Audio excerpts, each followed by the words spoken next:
Chapter 7, Getting Physically Active. I'm going to tell you right now, if you want to be healthy, you need to get out there and get physical. Regardless of your age, it's never too late to start exercising, so don't ever use your age as an excuse. There's 70-year-olds out there doing extraordinary things with a bit of fitness. In fact, the older you are, the more you should exercise. No, I'm not joking. Unless your doctor has advised In fact, the older you are, the more you should exercise. No, I'm not joking.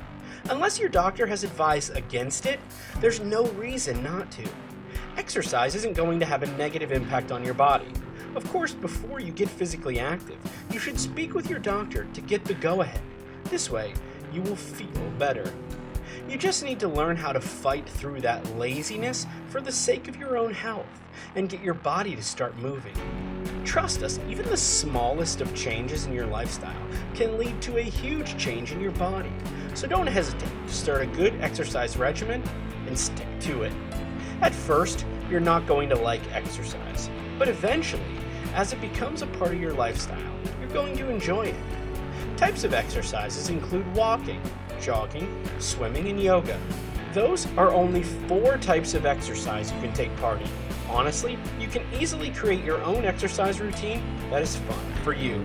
Just look on YouTube for at-home exercise programs, and you will find a multitude of fun and easy-to-perform programs.